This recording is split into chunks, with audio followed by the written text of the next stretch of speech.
함께 상고할 하나님의 말씀은 민수기 3장 1절에서 10절 말씀. 여호와께서 시내 산에서 모세와 말씀하실 때 아론과 모세가 남은 자는 이러하니라. 아론의 아들들의 이름은 이러하니 장자는 나답이요 다음은 아비후와 엘르아살과 이다말이니 이는 아론의 아들들의 이름이며 기름 부음을 받고 거룩하게 구별되어 제사장 직분을 위임받은 제사장들이라. 나답과 아비후는 시내 광야에서 여호와 앞에 다른 불을 들이다가 여호와 앞에서 죽어 자식이 없었으며 엘르아살과 이다말이 그의 아버지 아론 앞에서 제사장의 직분을 행하였더라. 여호와께서 또 모세에게 말씀하여 이르시되 레위 지파는 나아가 제사장 아론 앞에 서서 그에게 시종하게 하라. 그들이 회막 앞에서 아론의 직무와 온 회중의 직무를 위하여 회막에서 심호하되 곧 회막의 모든 기구를 맡아 지키며 이스라엘 자손의 직무를 위하여 성막에서 심호할지니 너는 레위인을 아론과 그의 아들에게 맡기라. 그들은 이스라엘 자손 중에서 아론에게 온전히 맡겨진 자들이니라. 너는 아론과 그의 아들들을 세워 제사장 직무를 행하게 하라. 외인이 가까이 하면 죽임을 당할 것이니라. 아멘.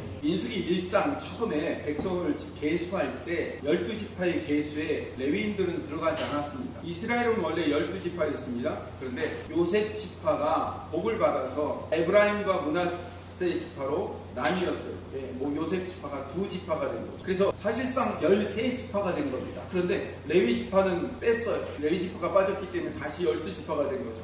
그 12지파에 20세 이상의 남자를 세워서 하나님 나라의 군사로 사용하려고 계수하신 겁니다. 그런데 거기에 빠진 지파가 바로 레위 지파입니다. 민수기 1장 47절에서 53절을 읽어보면 그러나 레위인은 그들의 조상들의 지파대로 그 계수에 들지 아니하였으니 이는 여호와께서 모세에게 말씀하여 이르시되 너는 레위 지파만은 계수하지 말며 그들을 이스라엘 자손 계수 중에 넣지 말고 그들에게 증거의 성막과 그 모든 기구와 그 모든 구속품을 관리하게 하라. 그들은 그 성막과 그 모든 기구를 운반하며 거기서 봉사하며 성막을 운반할 때에는 레위인이 그것을 걷고 성막을 세울 때에는 레위인이 그것을 세울 것이요 레위인이 각각 주일치며 이스라엘 자손은 막사를 치되 그 지명별로 각각 지명과 기능이 펼쳐 있을 것이나 레위인은 증거의 성막 사방에 지키며 이스라엘 자손의 회중에게 진노가 임하지 않게 할 것이다. 레위인은 증거의 성막을 가리키는 생명을 지키게 하라 하셨습니다. 레위인들을 이스라엘 군세에 계수하지 않은 이유가 50절과 51절에 다시 등장합니다. 50절에 보면 그들에게, 여기서 말하는 그들에게는 증거의 성막과 모든 기구와 그 모든 부속품을 관리하게 만들기 위해서 레위인들을 군사로 모집하지 않은 겁니다. 그래서 성막과 그 모든 기구를 운반하며 성막 주위에 진을 칠 수 있도록, 그래서 외인들이 침투하지 못하도록 막는 기능까지 감당을 하는 거예요. 51절에 보면 성막을 운반할 때는 레위인이 그것을 걷고 성막을 세울 때에는 레위인이 그것을 세울 것이며 불기둥과 구름기둥이 이스라엘 백성들을 인도하는데 구름기둥이 서면 이스라엘 백성들과 같이 서서 거기에 진을 쳐야 됩니다. 다른 백성들은 자기가 들어가야 될 자기 천막만 치면 되지만 이 레위인들은 서는 곳에 성막을 치고 다시 성막을 걷는 일을 반복해야 합니다. 그래서 레위인들은 20세 이상의 군사에 계수하지 않고 군사에 모집하지 않는 겁니다. 더 중요한 것은 외인이 가까이 오면 죽일지며 다른 사람들이, 다른 지파 사람들이나 아니면 다른 민족 사람들이 성막 주변에 오면 그들을 죽일 임무까지도 레위인들에게 부여된 겁니다. 그들은 이렇게 성막을 책임질 자들인 거죠. 2장에도 진을 편성하면서 각 지파별로 계수된 인원을 기록해 놓는데 거기에서도 레위인들은 계수되지 않았다고 반복해서 강조하고 있습니다. 2장 33절을 봅시다. 레위인은 이스라엘 자손과 함께 계수되지 아니하였으니 여호와께서 모세에게 명령하신 바 같았느니라. 그리고 오늘 본문 3장으로 넘어와서 레위인들을 따로 계수하라고 이야기합니다. 이 계수하는 내용은 다음 주에 나올 거예요. 근데 오늘 명령에 레위인들을 따로 계수하라고 이야기하고 4장은 그 레위인들이 각 가문별로 어떤 일을 해야 되는가에 관련된 이야기가 등장합니다. 원래 제사장들은 레위인 안에 속해 있어요. 출애굽기 2장 1절 2절에 보면 레위 가족 중 한 사람이 레위 여자에게 장가들어. 그러니까 레위인 부부가 결혼해서 아들을 낳았어요. 2절에 보니까 그 그 여자가 임신하여 아들을 낳으니 그가 잘생긴 것을 보고 석 달 동안 숨겼지만 결국엔 숨기지 못하고 이집트의 나일강가에 띄워보내야만 했던 사람이 누구예요? 모세란 말이에요. 그 모세의 형이 아론이었고 레위 지파의 후손 중에 아론이라는 사람의 자녀들이 아론과 그 자녀들이 제사장의 임무를 감당하게 되는 거죠. 그러니까 제1대 제사장은 아론이고 제2대 3대 제사장은 4명의 아들들이 제사장의 역할을 감당하고 아론의 후손들이 제사장의 역할을 감당하게 되는 거죠. 오늘 본문 3장 2절로 가보면 아론의 아들들의 이름은 이러하니 장자는 나답이요 다음은 아비후와 엘르아살과 이다말이니, 그러니까 나답, 아비후, 엘르아살, 이다말 이 4사람이 아론의 뒤를 이어서 제사장의 역할을 감당해야만 되는 거예요. 근데 첫째와 둘째는 죽고 없어요. 4절을 봅시다. 나답과 아비후는 신의 광야에서 여호와 앞에 다른 불을 들이다가 여호와 앞에서 죽어 자식이 없었으며 엘르아살과 이다말이 그의 아버지 아론 앞에서 제사장의 직분을 행하였더라 라는 말이 나옵니다. 첫째 아들과 둘째 아들은 신의 광야에서 죽었다고. 이 이야기가 레위기에 등장합니다. 레위기 10장 1절 2절에 이런 이야기가 등장합니다. 아론의 아들 나답과 아비후가 각기 한 불을 가져다가 여호와께서 명령하시지 아니하신 다른 불을 담아 여호와 앞에 분향하였더니 불이 여호와 앞에서 나와 그들을 삼키매 그들이 여호와 앞에서 죽은지라. 하나님이 약속하고 명령한 불이 아닌 다른 불을 향로에 들였다가 그 자리에서 즉사했다고 얘기를 합니다.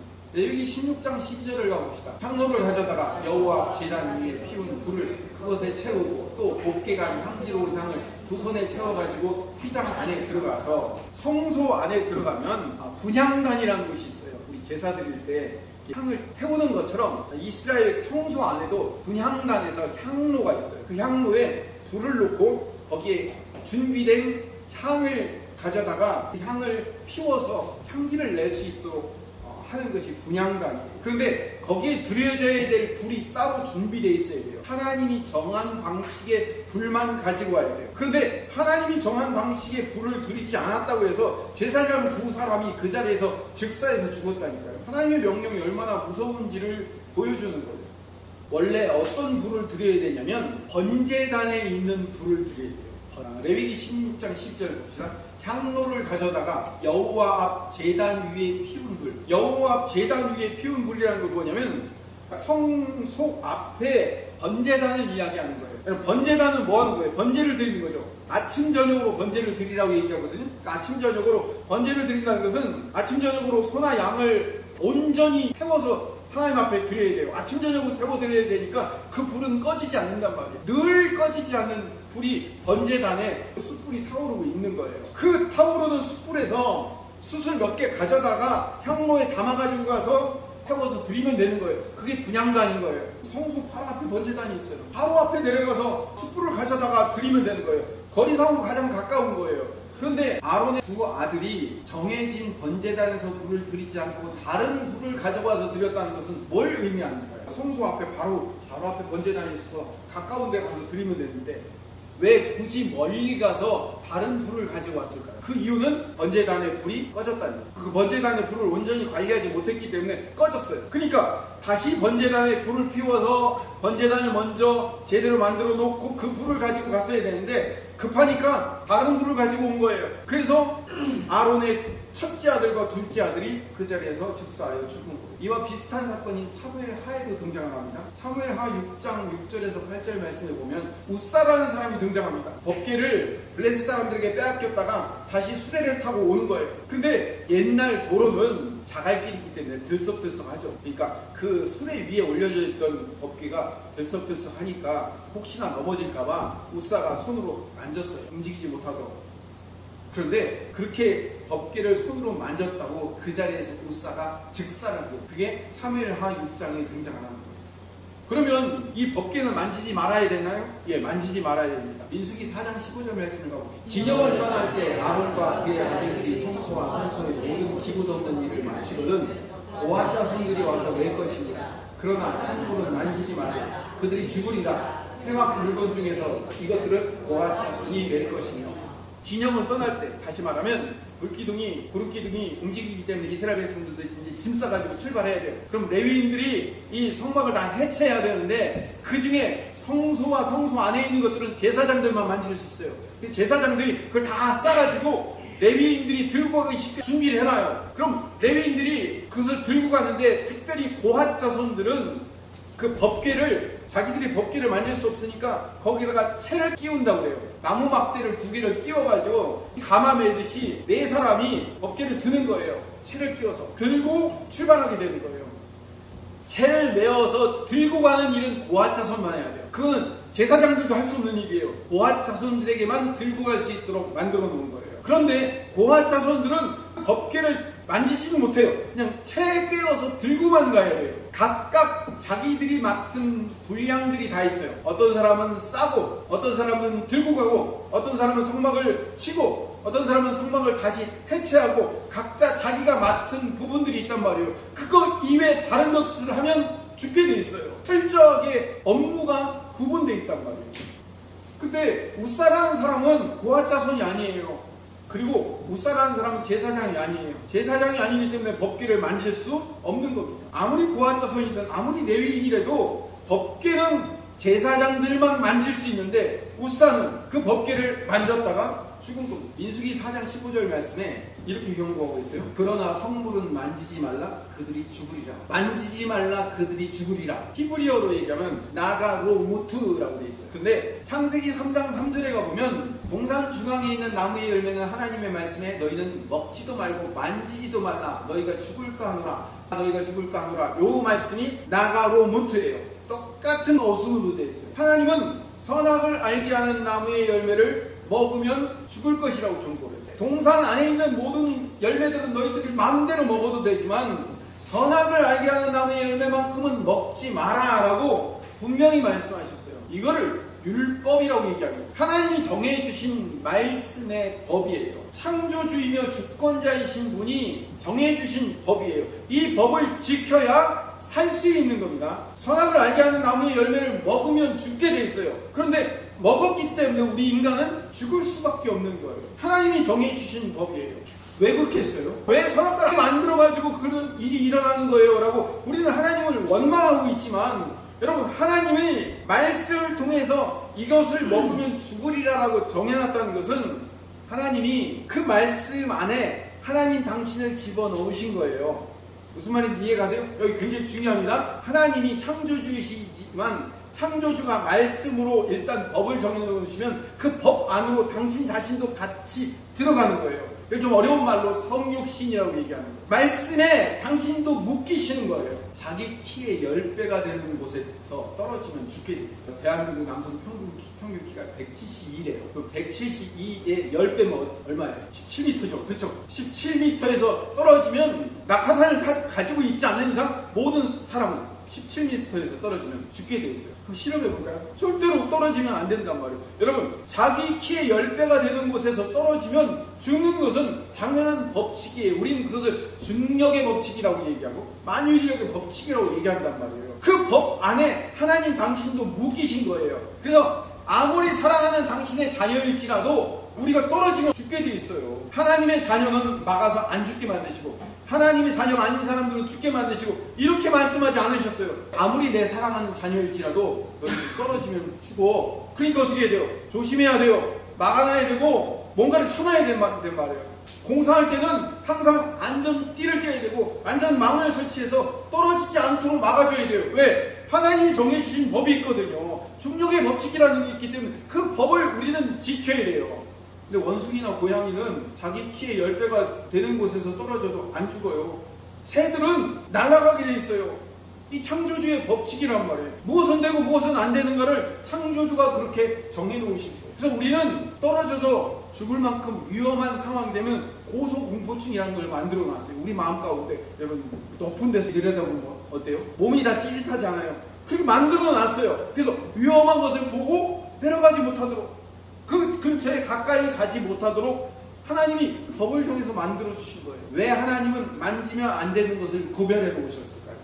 하나님이 창조주이시며 주관자이시고 하나님이 그 창조의 법칙에 따라 우리를 살리기 위한 하나님의 계획이 있기 때문에 떨어지면 죽을 수 있어, 위험하니까 근처에 가지마 하고 하나님이 하나님의 방법으로 만들어 놓으신 거예요. 이건 하나님의 계획이란 말이에요. 우리는 달에 살면 6분의 1밖에 중력이 되지 않기 때문에 마치 벼룩이 뛰듯이 힘만 살짝 주면 공중에 붕붕 떠다닐 수 있어요. 근데 우리는 그렇게 달에 살도록 만들어 놓으신 게 아니라 분명히 우리는 언제든지 높은 곳에서 떨어지면 죽을 수밖에 없는 법에 살게 하신 거예요. 그 법에서 하나님이 우리를 지키도록 법을 주시고, 가까이 가지 마, 가까이 가서는 안 돼, 거기서 떨어지면 안 돼, 위험해, 다쳐 라고 말씀하신 것이 하나님의 법이라고. 선악과를 만들어 놓고 그 선악과를 따먹으면 죽는다라고 말씀하신 것도 똑같아요. 우리를 골탕 먹이기 위한 것이 아니라 하나님이 정해주신 법이에요. 마치 이거와 똑같아요. 너 위험한데 올라가서 잘못하면 떨어질 수 있어, 조심해, 내려가야 돼, 거기에 올라가지 마 라고 말씀하신 거와 마찬가지로 하나님은 선악을 알게 하는 나무의 열매를 먹지 말라고 말씀하신 거예요. 그거를 먹는 날에는 너는 악으로 들어갈 수밖에 없고 죄와 사망이 너를 덮을 수밖에 없기 때문에 너를 지배하게 되면 너는 죽을 수밖에 없어 라고 하나님이 경고하신 말씀이란 말이에요. 운전을 몇 년씩 하다 보면 자연스럽게 운전이 몸에 익어버려요. 여러분이 운전면허 시험 때 봤던 그 교통법규를 머릿속에 다 외워가고 그것을 하나하나 대입하면서 운전을 합니까? 아니죠. 그럼 운전하다 보면 아무 생각 없잖아요. 어떨 때는 딴 생각하면서 운전하기도 하잖아요. 왜? 몸에 완전히 익었으니까. 여러분이 교통 법규를 생각해야 될 때는 언제 그걸 생각해요? 그 법을 어길 필요가 있을 때 여러분들은 항상 그 법규를 생각하잖아요. 그렇지 않아요? 노란불인데 빨리 가, 요 정도면 괜찮겠지라고 그 법을 어기기 위해서 여러분들은 교통법규를 머릿속에 담는 거지, 여러분들의 욕심 때문에 조금 더 빨리 가려고 그 법규를 안 지키려고 여러분들이 그 법을 생각하는 것이지, 여러분들 자연스럽게 그 법이 몸에 배이면 딴 생각하면서도 앞에 빨간불이 있으면 브레이크 밟고 서잖아요. 파란불 켜지면 자연스럽게 기아 올리고 가잖아요. 여러분은 머릿속에 내가 이 기아를 올려야지, 뒤로 올려가지고 내가 발을 얼마큼 밟고 이렇게 생각하냐고요. 생각 안 해요. 몸에 그냥 익어서 가는 거란 말이에요. 자연스럽게. 법이라는 건 바로 그런 거예요. 여러분들이 일평생 형법을 머릿속에 외우거나 그것을 여러분들에게 대입해야 될 필요가 있어요, 없어요? 거의 없어요. 여러분들이 누구를 살인하거나 누구를 때리거나 상해죄를 입히지 않는 이상은 우리 일평생 형법을 내게 적용할 이유가 없어요. 전 지금까지 살아오면서 한 번도 형법을 제 삶에 적용해 본 적이 없단 말이에요. 왜? 그 법이 나를 구속하는 것이 아니라, 형법이 나를 구속하는 것이 아니라 그 법은 나를 안전하게 지켜주는 법이란 말이에요. 살인하지 마, 도둑질하지 마, 강도질하지 마, 그러면 너는 20년형이야, 너는 사형이야, 너는 무기징역이야 라고 우리를 한계를 정해서 그렇게 하지 말도록 지키는 법이란 말이에요. 법은 자연스러운 거예요. 그걸 어기려고 법을 들먹거리는 것이지, 법은 자연스러운 거예요. 말씀은 구속이 아니에요. 하나님이 우리에게 주신 말씀은 우리를 억압하는 구속이 아니라니까요. 하나님 말씀에 우리가 운명을 거는 자, 하나님 말씀에 생명을 거는 자야 된다고 말하며 찬송했지만, 하나님의 말씀은 나를 억압해서 너를 꼼짝 못하게 만들고 나의 구속 안에 들어와서 요것만 해, 다른 거 하면 너는 가만히 안 두겠어 라고 하나님이 우리를 윽박질러서 구속하기 위해서 법을 만들어 놓으신 게 아니란 말이에요. 우사가 죽고 아론의 두 아들들이 죽은 것은 하나님 어떻게 그거 한 번도 만졌다고, 그 다른 분을 드렸다고 그 자리에서 축사시키고, 하나님 너무한 거 아닙니까? 그 선악과 그 사과 하나 따먹었다고 온 인류를 이렇게 멸망의 도가니에 빠지게 만드시고 하나님 너무한 거 아닙니까? 라고 말할지 모르겠지만, 하나님은 우리를 보호하기 위해서 정해주신 하나님의 법이에요. 그 법을 지킬 때 우리에게 생명이 있어요. 그 법을 지킬 때 우리에게 복이 있는 거라고요. 여러분 복되게 살고 싶으시죠? 복되게 살고 싶잖아요. 여러분 복된 길로 가려면 하나님의 법 안에 있어야 돼요. 그 법을 지키며 살아가는 거예요. 그래서 절대로 선악을 알게 하는 나무의 열매를 먹어서는 안 됩니다. 우리 키의 10배가 되는 높은 곳에서는 뛰어내리면 안 됩니다. 하나님의 방법, 하나님의 명령에 따라갔을 때 하나님이 우리의 생명을 지켜주시고 하나님의 약속하신 가나안 땅까지 이스라엘 백성들을 잘 인도하시는 하나님이 만들어 놓으신 보호의 법인 거예요. 그 법을 따라가게 됩니다. 그래서 레위인들은 12지파의 군사들이 계수할 때 들어가지 않고 그들은 따로 계수함을 받아서 그들이 그 성막을 지키고 성전을 지키는 일에 사용된 거예요. 12지파의 군사들이 20세 이상의 남자들이 계수함을 받았다는 것은 그들이 군사로 사용되기 위해서 그래요. 광야를 지나다 보면 아말렉족 족과 같은 그런 적들이 생긴단 말이에요. 그 적을 누가 지켜야 돼요? 20세 이상의 남자가 지켜야 되는 거 아니에요. 그렇죠? 여러분, 장현이나 현이가 있으니까 지금 우리가 이렇게 편하게 지낼 수 있는 거 아니에요. 군대 간 아이들이 과연 아이들이 나라를 지킬 수 있을까 모르겠지만 그 아이들이 가서 지키고 있으니까 우리가 살 수 있는 거잖아요. 그들이 그렇게 개수되었다는 것은 지금이야 이렇게 훈련받고 자기 업무를 하지만 전쟁이 나면 그들은 목숨을 걸고 후방에 있는 우리 가족들을 위해서 목숨을 걸고 싸워야 될 자들이에요. 그래서 국방의 의무를 져야 되는 자들이란 말이에요. 그래서 부름받은 자들이에요. 그렇다면 목숨을 걸고 후방에 있는 가족들을 위해서 싸워야 될 군사로 계수된 자들이라면 레위인들은 왜 빠졌을까요? 레위인들이 열애된 이유는 그들은 영적인 일에 군사로 사용되기 위해서 그런 거예요. 성막을 지키고 성물을 준비하고 그 모든 일을 관리하는 일에 목숨을 걸어야 되는 사람들이 레위인들이에요. 아시겠습니까? 20세 이상의 남자들이 계수된 것은 그들이 군사로 사용되어 목숨을 걸고 가족들을 위해 싸우기 위해 세워진 것처럼 레위인들은 목숨 걸고 성막과 성소와 자기들의 분량을 지키기 위해 싸우는 거예요. 그래서 따로 계수된 거예요. 그렇다면 제사장 아론의 아들 나답과 아비후가 잘못된 불을 들여 죽은 것, 무사가 허락지 않았음에도 불구하고 법궤를 만졌다고 죽은 것은 하나님이 너무한 게 아니라고요. 하나님이 그럴 수도 있는 거지, 그렇다고 그들을 죽여요 라고 할 수 있을 만큼 하나님이 너무한 게 아니라 그 법을 목숨을 걸고 지키도록 만들어 놓으신 군인들이었기 때문에 그 말씀을 지켜야 되는 거예요. 마치 20세 이상의 남자들이 군인으로 징병되어서 근데 아말렉과의 전쟁에서 싸우다 보면 때로는 어떤 사람은 창에 찔리기도 하고 화살에 맞기도 하고 때로는 죽는 사람도 생기는 것처럼 레위인들과 제사장들은 성막에 목숨을 걸어야 되는 사람들이라고 이제 오늘 말씀을 정리하겠습니다.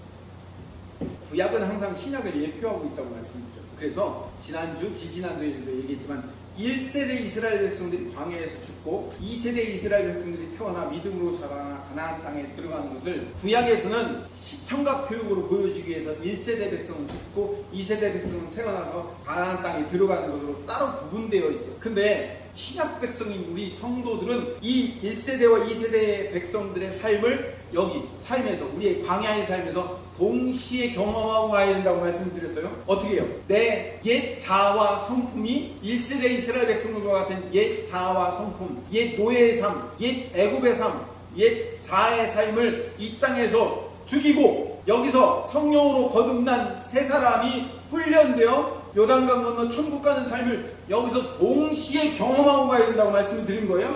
마찬가지로 우리는 12지파가 광야를 살면서 전쟁을 하기 위해서 12지파들이 계수된 것과 레위인들이 거룩하게 구별되어 하나님의 성막을 지키고 담당하는 일에 계수된 것, 이 두 가지 삶이 우리에게 동시에 경험되어져야 되는 거예요. 그래서 우리는 이스라엘이란 나라를 지키는 군사로서 성막을 지키는 레위인으로서의 두 가지 일을 동시에 부여받은 성도예요. 그래서 베드로전서 2장 9절에 우리를 뭐라고 부르냐면 왕같은 제사장이라고 부르는 거예요. 여러분, 우리말 번역이 왕같은이라고 되어 있으니까 왕비슷한, 왕비스무리한 이런 뜻으로 우리가 해석할 수 있는데 그게 아니에요.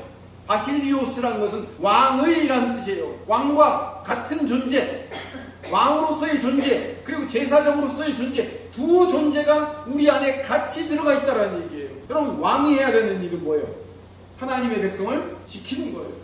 하나님의 백성을 지키는 것이 왕이 해야 될 일이에요. 제사장이 해야 될 일은 뭐예요? 하나님의 백성들의 죄를 대신 담당해서 그 죄의 일을 해결하는 일이에요. 왕과 제사장의 일을 같이 담당해야 되는 거예요. 전쟁에 나가서 싸우는 일과 하나님의 거룩을 지키는 일을 동시에 담당해야 될 사명자가 우리 성도인 거예요. 1세대와 2세대 이스라엘 백성의 삶을 동시에 경험해야 되는 것처럼 우리는 이 땅에서 하나님 나라의 거룩한 삶, 그리고 왕이며 제사장의 삶을 동시에 경험하며 살아야 돼요. 성과 속, 거룩과 세상을 우리는 모두 우리 마음에 담아서 함께 경험하며 가야 돼요. 세상과 교회에 모두 최선을 다하는 삶을 살아야 되는 존재로 우리는 부름받았어요. 거룩이 뭘까요? 카도시라고 불리는 거룩은 구별됐다는 것입니다. 구별됐다는 것은 다르게 산다는 의미입니다. 이스라엘 백성들은 세상에 있는 사람들, 세상에 있는 다른 종교의 사람들과 가나안 백성들의 사람들과 애국 사람들과 다르게 사는 것, 그걸 거룩이라고 얘기해요. 그래서 이스라엘 백성들은 철저하게 하나님의 명령에 따라서 그 명령에 순복하여 다르게 사는 삶을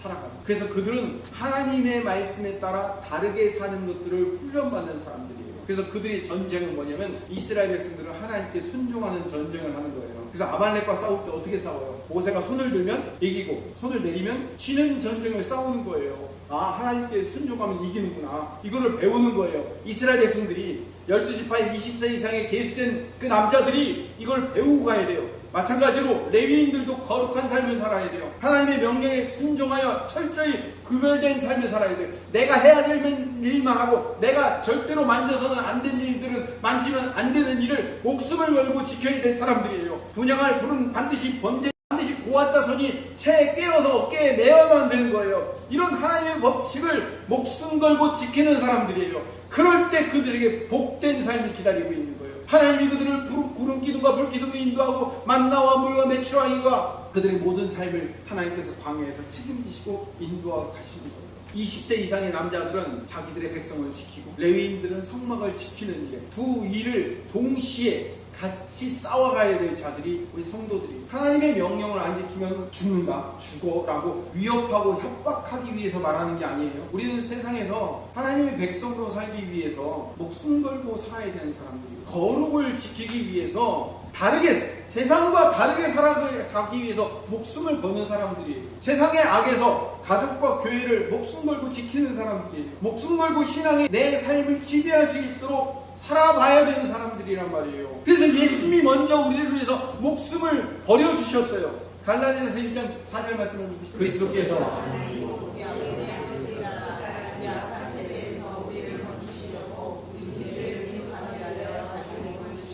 예수님이 먼저 우리에게 당신의 몸, 당신의 목숨, 여기서 말하는 몸이라는 것은 목숨을 의미합니다. 목숨을 주신 거예요. 그래서 우리도 우리의 거룩을 위해서, 우리가 세상과 다른 삶을 살기 위해서 우리 목숨을 걸어야 돼요. 같은 갈라디아서 5장 24절을 봅시다. 그리스도 예수의 사람들은 그 정욕과 탐심을 십자가에 못 박는다는 건 뭐예요? 죽인다는 거예요. 정욕과 탐심을 우리는 죽이며 사는 거예요. 죽었다 생각하고 죽이며 사는 자들이라고요. 6장 14절 그러나 내게는 우리 주 예수 그리스도의 십자가 외에 결코 자랑할 것이 없으니 그리스도로 말미암아 세상이 나를 대하여 십자가에 못 박히고 내가 또한 세상에 대하여 그러하니 세상에 대해서 우리는 십자가에 못 박힌 자다라고 설명하는 거예요. 마지막 로마서 6장 6절 말씀 우리가 알거니와 우리의 옛사람이 예수와 함께 십자가에 못 박힌 것은 죄의 몸이 죽어 다시는 우리가 죄에게 종노릇하지 아니하려 하니 죄의 몸이 죽어야 되는 사람들이에요. 이 일을 위해서 우리는 하나님 나라의 백성으로 계수함 받았어요. 두 가지 종류로 계수함 받았어요. 하나는 12지파의 군사로 계수받았어요. 세상의 악이 가정과 교회에 들어오지 못하도록 우리는 막아내야 될 자. 또 우리 안에 거룩을 지켜야 되는 거예요. 이 두 가지 일을 동시에 왕같은 제사장에게 목숨 걸고 지키는 자들. 그럼 목숨 걸고 지킨다고 해서 우리가 뭐 비장한 결심을 가지고 뭔가 어마어마하고 대단한 일을 해야 되는 것이 목숨을 거는 것이 아니라 목숨을 걸 만큼 우리가 처절한 마음으로 우리의 인생을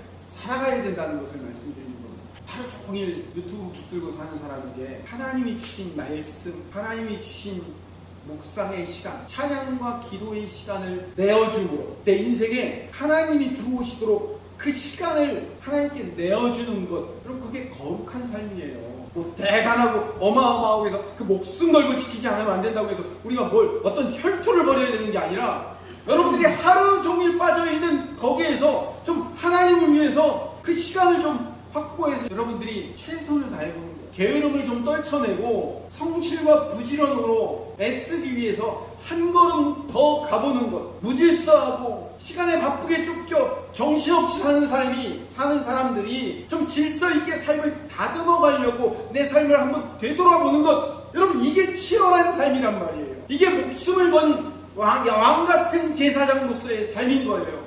마음은 굳게 닫고 있는 사람에게 내가 먼저 찾아가서 마음 열고 따뜻하게 말 한마디 먼저 건네고 자존심 한번 내려놓는 것, 그게 거룩인 겁니다. 그리고 부부가 서로 싸우죠. 그러면 자존심 때문에 말 안 하고 서로 이러고 있어요. 우리 집만 그런가요? 그러면 여기서 손 한 번 더 먼저 내밀 수 있는 사람이 거룩한 사람인 줄 믿습니다. 아멘이. 네가 먼저 해. 오늘 설교 잘 들었지? 당신이 먼저 하세요. 내가 자존심 먼저 내려놓는 거 그게 뭐라고요? 그게 거룩한 삶. 다른 사람과 다르게 사는 거잖아요. 분노가 치밀어 올 때 그 분노가 치미는 것이 죄가 아니에요. 여러분 결코 분노가 치미는 것은 죄가 아니에요. 분노는 거룩한 하나님의 백성도 누구나 그 분노로 하는 일이 당했을 때는 분노할 수밖에 없어요. 그때 거룩한 사람들은 그 자리를 피해 도망가는 거예요. 그 분노한 일 앞에서 같이 맞서 싸우는 게 아니고 내가 한마디 더 하겠는데 라고 하지 말고 그 자리를 피하는 거예요. 그게 거룩이라는 거예요. 하나님이 좋아하시지 않는 것들 내가 즐겨보고 즐겨먹고 즐겨하는 폭력적이며 선정적이며 그런 볼거리들 그 줄이고 내 쾌락을 위해서 즐기며 내 쾌락을 위해서 만나는 사람들을 한 사람씩 끊어내는 것들 여러분 우리 그게 거룩이에요.